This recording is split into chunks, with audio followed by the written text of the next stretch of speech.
He was a man who challenged the conventions of his time. Initially, he was a young man involved in a life of luxury and frivolities. He gave rise to what we know today as the Nativity scene.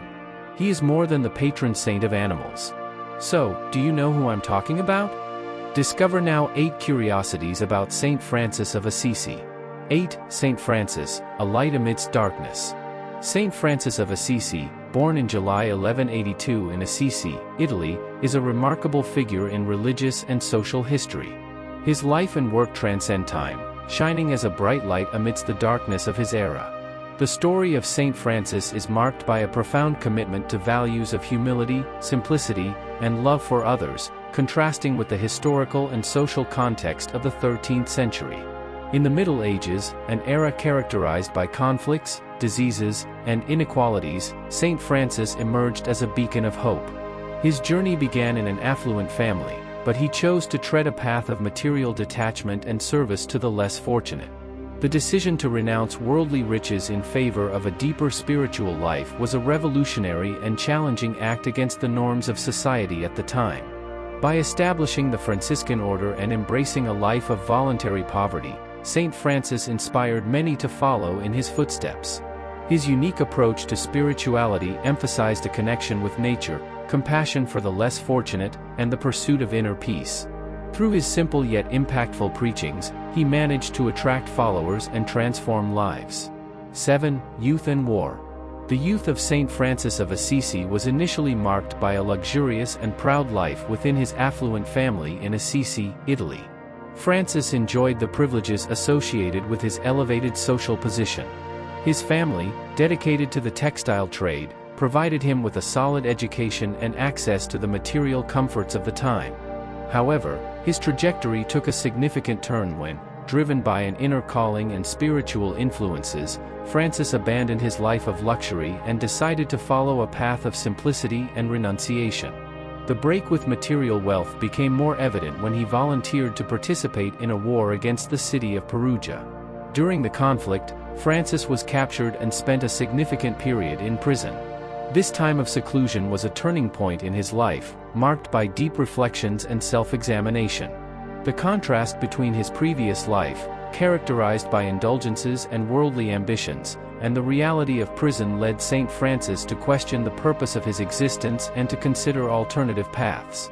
This phase of introspection culminated in a remarkable inner transformation. Francis emerged from prison with a renewed vision and a profound commitment to a life of humility and service. The experience of war and imprisonment shaped his perspective, leading him to embrace a radically different approach to life, characterized by simplicity, compassion, and service to others. 6. Transformation and encounter with a leper. The profound transformation in the life of Saint Francis of Assisi continued to unfold after his period of imprisonment, marking the beginning of a remarkable spiritual journey. This crucial phase was triggered by a confrontation with his own vulnerability and fragility when Francis faced a severe illness, malaria. This episode served as a catalyst for a significant inner change, prompting him to rethink his life and values. During a horseback ride in the vicinity of Assisi, Saint Francis had a memorable encounter that would shape his destiny. He came across a leper by the side of the road. Instead of following the common practice of the time, avoiding contact with those suffering from contagious diseases, Francis, driven by a newfound compassion, dismounted from his horse and embraced the leper. This radical gesture not only broke social and cultural norms but also represented a profound act of humility and charity. The encounter with the leper was a crucial point where Saint Francis recognized the presence of Christ in the marginalized and afflicted, solidifying his decision to live a life dedicated to serving the less fortunate. 5. Divine Calling and Church Reconstruction. The divine calling in the life of Saint Francis of Assisi reached a new level when, during a visit to the Church of Saint Damien, he perceived a voice seemingly emanating from the crucifix, instructing him to rebuild my church, which is in ruins. Interpreting this call as a divine mission, Francis dedicated himself tirelessly to the task of rebuilding not only the physical church but also the church as a spiritual institution.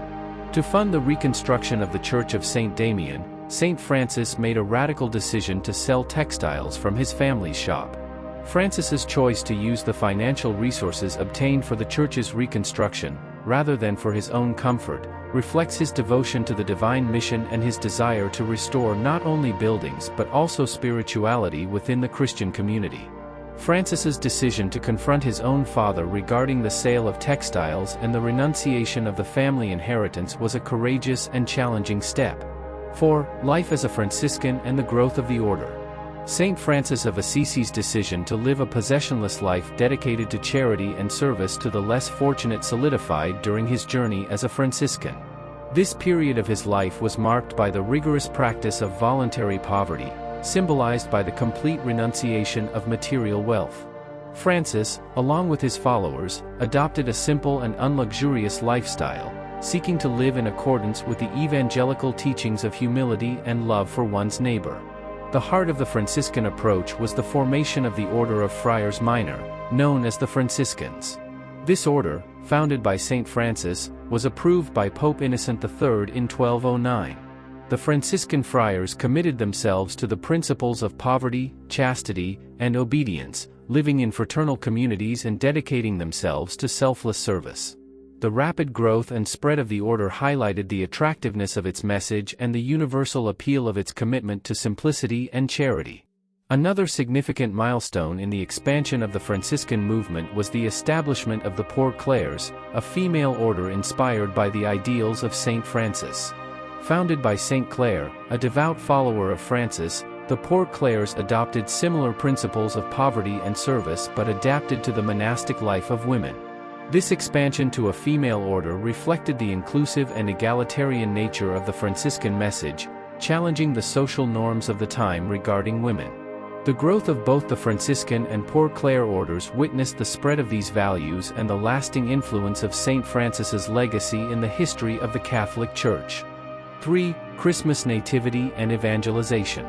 In 1223, Saint Francis of Assisi had an inspiring idea that would become a lasting and meaningful symbol: the Christmas nativity scene.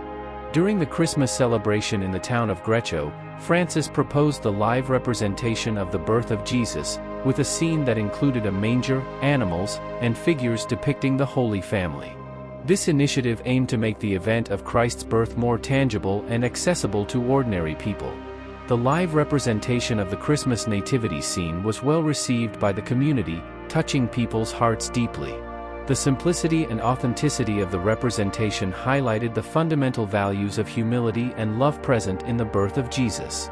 The nativity scene, conceived by Saint Francis, became a lasting tradition and a powerful tool in evangelization, conveying the message of Christmas in a visual and engaging way.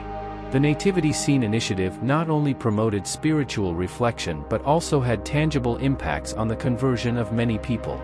Inspired by the simplicity and beauty of the nativity scene, many were drawn to Francis's teachings and sought a life more aligned with Christian values. This period marked a phase of significant growth for the Franciscan order, with the addition of new members and the consolidation of the Franciscan message in society at the time. In addition to its direct impact on conversion, Saint Francis used the nativity scene as an educational tool to impart essential lessons. He emphasized the importance of charity, represented by the birth of Jesus in a simple and humble setting. Furthermore, the presence of animals in the nativity scene underscored the respect for all creatures, highlighting the connection between creation and the divine. 2. Stigmata and final years. In the last years of his life, Saint Francis of Assisi experienced remarkable and challenging events that culminated in his canonization by the Catholic Church. The most significant moment was the receiving of the stigmata at Mount Alvernia in 1224. During a period of intense prayer, Francis had a mystical experience in which he received the wounds of Christ on his hands, feet, and side. These stigmata were a visible manifestation of Francis's profound alignment with the suffering of Christ and symbolized his mystical union with the Redeemer. This event further contributed to the veneration of Saint Francis as a saint particularly close to God. The last years of Saint Francis's life were also marked by illnesses and physical suffering resulting from the austerities he practiced.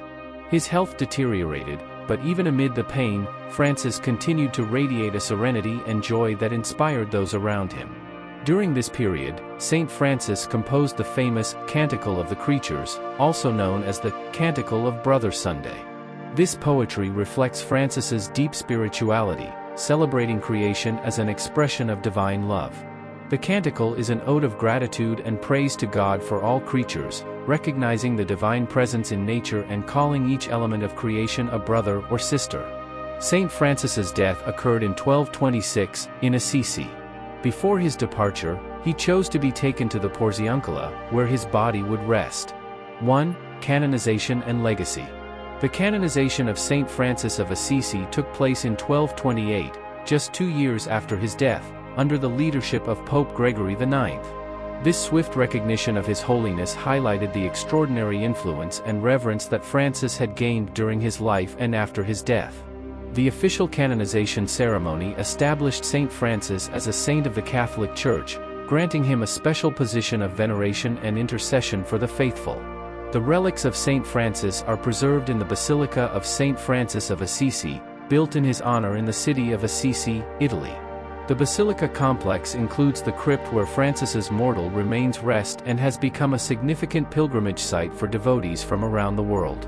The basilica, constructed with contributions from various renowned artists, stands as a physical testament to the importance and respect attributed to Saint Francis in the history of the Church. The celebration of Saint Francis of Assisi's Day takes place on October 4th, marking the anniversary of his death. His influence extends to various religious traditions and to all those seeking inspiration for a life of love, selfless service, and respect for nature. The simplicity and depth of his spirituality continue to resonate in the global consciousness, making him a universal icon of compassion and humility. The example of Saint Francis endures as a beacon, guiding generations through his legacy of peace, fraternity, and love for others. We've reached the end of this beautiful and inspiring story. May Saint Francis continue to inspire us daily in our lives. See you in the next video.